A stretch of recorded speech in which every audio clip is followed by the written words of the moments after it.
Há uma quinta dimensão, além daquelas conhecidas pelo homem. É uma dimensão tão vasta quanto o espaço, e tão desprovida de tempo quanto o infinito. É uma zona intermediária entre a luz e a sombra, entre a ciência e a superstição. E se encontra entre o abismo dos temores do homem e o cume dos seus conhecimentos. É uma dimensão da fantasia, uma região além da imaginação.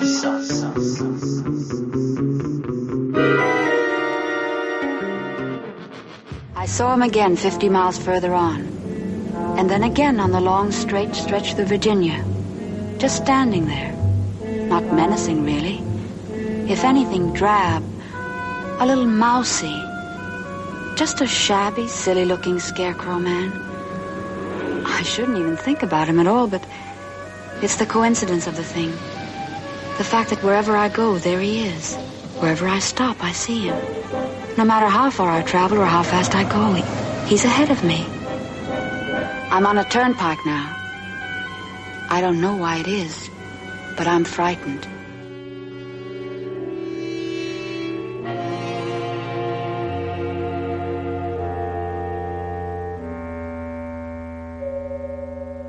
Olá, ouvinte! Seja muito bem-vindo à nossa Zona do Crepúsculo. Aqui é a Angélica. E aqui é o Marcos. Hoje falaremos do episódio da primeira temporada, episódio número 16, The Hitchhiker, que seria... o caroneiro, né? É um episódio muito legal, muito intrigante. Eu também, na minha opinião, considerei um dos episódios mais legais da temporada. E você, Marcos? Sim, eu gostei bastante do episódio. Tem umas curiosidades pra gente falar e a gente também vai citar algumas coisas que direta ou indiretamente foram inspiradas por ele.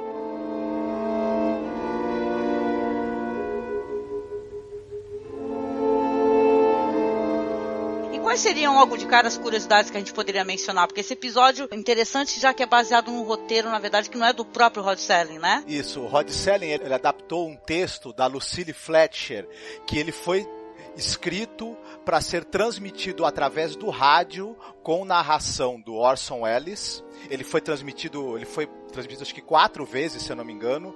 E ele contou também, na época, com a trilha feita pelo Bernard Herrmann, e essa trilha depois foi aproveitada pelo Rod Serling quando ele fez a adaptação desse texto da Lucille Fletcher para um episódio do Além da Imaginação. E tem outra curiosidade também, que o nome da protagonista do episódio é uma homenagem à filha do Rod Serling, né? O nome da protagonista é Nan Adams. Interessante, muito bem. Na transmissão radiofônica que foi feita nos anos 40 pelo Orson Welles, o personagem principal era um homem, né? É uma das primeiras diferenças era esse. O cara chamava Ronald Adams, o personagem, que está dirigindo, né? A história começa com uma mulher, a Nan Adams, que ela está trocando o pneu furado do seu carro, pois ela está fazendo uma viagem cruzando o país, de Nova York a Los Angeles. Quando ela sai da oficina, ela repara num homem estranho pedindo carona, vestido com roupa simples, com terno e um chapéu velhos. Ela começa a ficar desconfortável, né, e manobra rapidamente. Ao longo do percurso, ao longo do tempo, ela vai várias vezes ver esse personagem, tá? Esse caronista durante a viagem dela. E sempre ao lado do acostamento. Não importa o quão rápido ela vá no carro dela, o quão rápido ela se distancia, onde ela se esconda, ela vai ver o personagem do caroneiro, né? É uma história que dá um nervoso, né? Eu acho que você também deve ter sentido isso, né? É um inexorável, né? Ela não tem pra onde correr. E tem uma outra curiosidade aqui, a gente tem que lançar isso daí logo de cara, porque é interessante. Inspiração ali, até porque o Carnival of Souls é um filme que foi feito depois, né? E é uma história muito parecida, né, Marcos? Sim. Exatamente. O plot do filme Carnival of Souls lembra muito o plot desse episódio, The Hitchhiker. Talvez seja inspirado também na peça radiofônica, na verdade, né? Então, mas o Carnival of Souls certamente ele bebeu bastante na fonte, né, criativa desse plot da Lucille Fletcher, né, que depois é adaptado pelo Rod Serling. Outra que o pessoal também cita como uma possível influência, muito mais pra frente lá o Sexto Sentido, né? O pessoal também cita como podendo ter sido influenciado por esse plot, porque, como veremos, né, no final, não vou falar agora, tem um plot twist ali, né? Shyamalan, assim, os filmes dele, né, eles são conhecidos pelos plot twists, né? Então, de certa maneira, você acaba mesmo vendo uma certa influência desse trabalho aí, dessa série clássica aí do Rod Serling, né, e tal, que vai ter o plot twist, a grande descoberta, né? E eu quero só mencionar que o Carnival of Souls, ou então o Parque Macabro, né, que é o filme de 62, do Herc Harvey, o Harvey, é um puta de um filme, assim, com perdão da palavra, porque ele é um filme maravilhoso, sensacional. E eu nunca vi uma história tão bem feita, tão bem bolada, tão assustadora, sabe? É muito legal. Aliás, pra quem gostou e conhece esse episódio da série aqui que a gente tá comentando, o The Hitchhiker, precisa urgente assistir Carnival of Souls, que é maravilhoso. Sim, o Carnival of Souls é um filme que vale muito a pena, e ele faz uma sessão dupla aí muito boa com esse episódio do Além da Imaginação. Quem tiver a oportunidade de assistir aos dois, é muito interessante mesmo. É um episódio, assim, depende muito, claro, como todos os episódios da série, você tem um personagem principal, e é sempre uma excelente atriz, um excelente ator que encarna esse personagem e conduz a trama pra gente, né? A Inger Stevens está muito bem, né, nesse papel. E você tem também a figura do caronista, né, do misterioso, que é o Leonard Strong, que faz.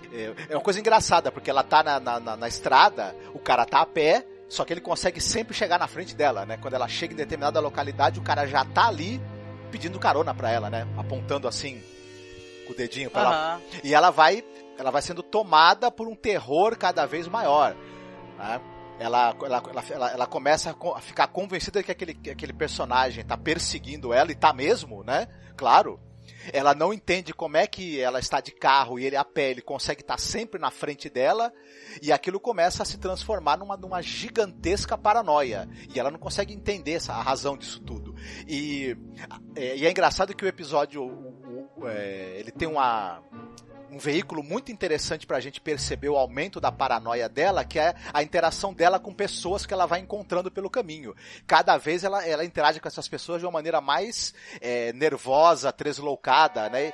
Enfim. E interessante, já que você falou disso daí, realmente, ó, ela vai tendo toda essa trajetória de uma moça jovem e uma moça tranquila, que tá curtindo muito uma viagem, para uma pessoa que vai ficando totalmente desesperada e descontrolada. A dado momento, ela vai encontrar com um marinheiro, né, um cara que está prestes a retornar pro navio dele, e ela vai começar a pedir, implorar para que ele entre com ela, que dá uma carona para ele de qualquer maneira. E eu lembro que a gente comentou, achei isso muito interessante, que, cara, na situação dela, uma mulher sozinha, eu jamais, entendeu, com a carona com um cara que eu não conheço, né, e tal, né, mas ela tá numa situação de tanta tensão, de tanto nervosismo, de tanto desespero, que ela vai colocar um cara no carro dela, que até os planos que são colocados logo no começo, da interação dele com ela no carro, a gente fica muito tenso. Entendeu? Pra quem é mulher, dá pra ficar muito tenso, porque ele se aproxima demais dela, ele fala muito perto dela, ele fica falando, você é uma mulher sozinha, carona assim, e sabe, claro que a série é muito pudica, ela não vai colocar nada de um conteúdo sexual, assim, visivelmente pro espectador, né? Até o Rod Serling não poderia fazer uma coisa assim, numa época como essa, mas, cara, a gente fica muito tenso, eu fiquei muito nervosa com isso daí. Depois tem esse desfecho aí do cara querendo ir embora de qualquer maneira, que chega até a ser engraçado, apesar de terrível. Sim, é verdade. Tem outros episódios na série, a gente até falou sobre a imagem no espelho, o Mirror Image, onde o personagem está nessa situação de fragilidade, e é engraçado o Rod Serling escolher personagens mulheres para esse tipo de episódio, onde a pessoa está ali empreendendo uma viagem, e porque para a mulher era uma coisa mais complicada viajar sozinha. Então toda essa sensação de insegurança que rondava, né, uma mulher só, jovem, tendo que fazer um trajeto através dos Estados Unidos naquela época, né, era transmitido, né, nessas histórias. É interessante isso. Tem até de certa forma um subtexto dessa coisa do quanto era difícil, né, para uma mulher jovem, independente, né, levar a sua vida sozinha, né, os medos e os perigos que estavam à frente, né. Era uma coisa interessante. A gente pode fazer um link direto, né, com essas notícias que a gente vê terríveis, né, de mulheres que estão viajando. É engraçado essa expressão, viajar sozinha, né? Quando um homem viaja, ele está apenas viajando. Quando uma mulher, ela está viajando sozinha, né? Porque ela tem que ter uma companhia, tem que ter um companheiro, né? Para que possa validar aquela segurança dela, né? Então isso nesse personagem realmente causa uma tensão. E é um episódio que você vendo hoje em dia dá um certo, né? Dá um certo receio dessa situação em que ela mesma se coloca, né? E você tá falando desse negócio dela, não importa quanto ela ande, quanto mais rápido seja. Tem um momento que ela faz inclusive um cálculo. Ela fica falando, nossa, mas se esse caronista tivesse pegado um carro que fosse a 150 km por hora, só assim talvez ele conseguisse estar mais adiante, porque ela vai avançando nas cidades, correndo ali para poder chegar nesse outro ponto lá, e cara, o cara está em todos os lugares. E claro, o episódio, a gente vai falar com spoilers, né? O episódio ele trata exatamente disso, do encontro inexorável, né, de uma pessoa com seu destino. E o destino que o episódio quer tratar, nesse caso, é a morte, né? Eu lembro que a gente estava conversando também, eu gosto muito de fazer isso, gente, a gente pegar coisas que a gente já assistiu, e eu lembro que quando eu comentei lá no podcast, foi lá no blog, a gente trata de muito material assim diversificado, e a gente falou da série Ghost Stories for Christmas, da BBC, e a gente comentou do The Signal Man, né, que é um episódio excepcional dessa série inglesa, e esse negócio de ter aquela figura, né, que é uma figura premonitória, né, uma figura que ela representa o destino fatal ali do ser humano, também está em The Signal Man, né? Então é muito legal, muito interessante também como a série coloca isso daí, e como todas as histórias, o pessoal comenta, já foram contadas, né? A gente enxerga um eco de M.R. James nessa história, né? Ela não quer aceitar, na verdade ela não quer aceitar o destino dela, né? Quando no início da viagem ela sofre uma derrapagem, um pneu fura, ela estava mais de 100 por hora, e ela acredita que, na verdade, ela conseguiu controlar o carro, ficou tudo bem, ela apenas precisaria trocar o pneu para continuar a viagem. Não foi exatamente isso que aconteceu, né? E aos poucos, ela vai, em determinado momento, tentar, no auge do medo, do desespero dela, de estar sendo perseguida por essa figura, ela vai ligar para a mãe. E aí que ela vai descobrir a verdade, né? O que realmente está acontecendo, quem realmente é esse caroneiro. E aí você tem o plot twist interessantíssimo que tem nessa história. É uma coisa curiosa, que no momento em que ela entende qual é o destino dela, todo o medo, toda a apreensão desaparecem, né? Ela passa a aceitar aquilo. Todo o medo da morte, né, e tal, né, todo o receio, né. Ela liga para casa da mãe dela que ela precisa escutar uma voz que confirme a própria existência dela, que ela começa, isso é interessante, né, ela começa, tem uma narração em off, falando, eu preciso sentir que eu existo, não tenho que falar com alguém que sabe que eu existo, entendeu? E quando ela liga pra mãe, atende uma outra pessoa, né? Uma outra mulher, ela fala, nossa, mas essa não é residência tal, número tal, telefone tal. Só que essa senhora e tal, fala o nome da mãe dela, ela tá deprimida depois da morte da filha, e você já tem aquele tan, tan, tan, né? Claro que você vai tendo sinais que isso tem possibilidade de ser o desfecho do episódio, né? Mas isso daí eu acho que na rádio deve ter funcionado maravilhosamente. Eu fico pensando na voz do Orson Welles, né? Como é que foi isso daí? Eu não escutei essa transmissão, né? Uma cópia dela, não sei se existe. Até talvez valesse a pena procurar para escutar. Mas a trilha do Bernard Herrmann, ela é muito precisa em pontuar esses momentos de virada da história e das revelações que a gente tem, né? E essa personagem principal, a Anne, somos nós, né? Na nossa dificuldade em aceitar nossa mortalidade, né? Aceitar que nós temos um fim, ou aceitar coisas que são difíceis, que são inescapáveis do nosso destino. E a gente às vezes tem uma luta inglória e infrutífera contra coisas que são impossíveis de mudar, né? E essa angústia que esse personagem tem diante disso é uma angústia que todos nós experimentamos, é uma coisa muito interessante. E não é à toa que depois essa história foi revisitada várias vezes, né, com outros contextos, né, e tudo. Se a gente for pensar, o personagem do Bruce Willis é outro, né, no certo sentido, ele também está em negação da situação dele, né, enfim, é uma coisa muito... A personagem do Carnival of Souls também, né, ela não acredita Desculpe se foi spoiler pra quem não viu o filme ainda, né? Mas ela também é uma personagem que tem dificuldade em aceitar o destino dela, né? Mas agora levanta algumas questões que eu colocaria, né? Sobre essa história. Ela interage com várias pessoas, né? Sim, exatamente. Essas pessoas, elas estão vivas, elas tiveram esse encontro com o espírito da Anne? Ou será que essas pessoas também estão mortas e também estão em negação, por isso que a Anne consegue vê-las e elas conseguem vê-la? A pessoa nessa possibilidade?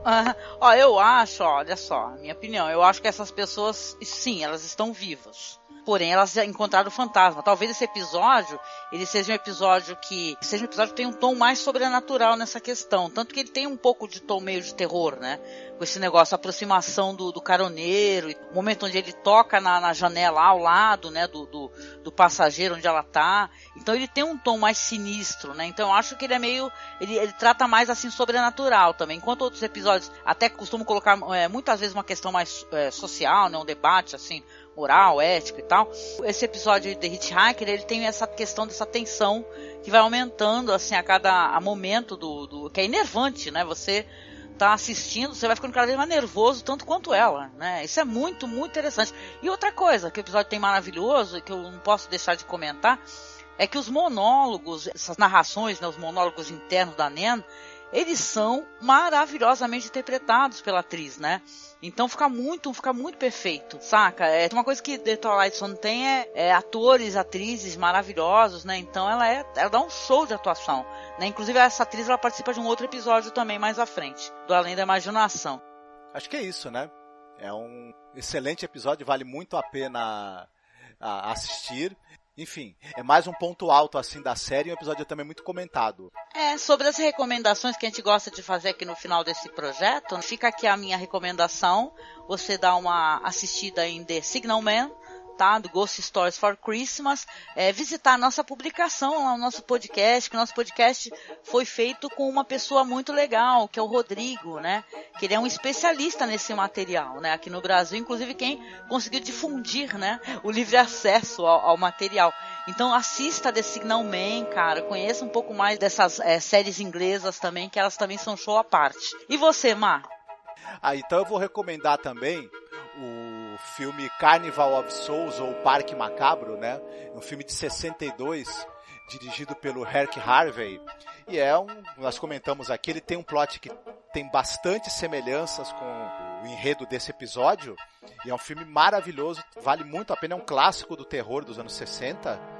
Vale muito a pena ser assistido. É um filme, eu acho que é muito até para além da época dele. Vai ter esse negócio da mulher independente, da mulher que ela quer trabalhar, só que ela acaba sendo reprimida pela sociedade. Carnival of Souls, aí, ou Parque Macabro, é muito bom, vale a pena, gente. Corre atrás. Eu não vou recomendar o Sexto Sentido exatamente, porque 99% das pessoas já viram, né? Mas quem ainda não viu, tem o Sexto Sentido do M. Night Shyamalan, um filme com o Bruce Willis, que as pessoas também, que se alguém ainda não assistiu, quem assistir vai reconhecer aí, ou quem vir agora o episódio do Além da Imaginação, vai reconhecer também algumas semelhanças assim no enredo. Exatamente. E a gente vai se retirando aqui da nossa zona do crepúsculo, voltando aqui, né, rasgando esse fino tecido da realidade. A gente deixa um beijo, um abraço e tchau. Fiquem bem, se cuidem e não deem carona para estranho. Exatamente.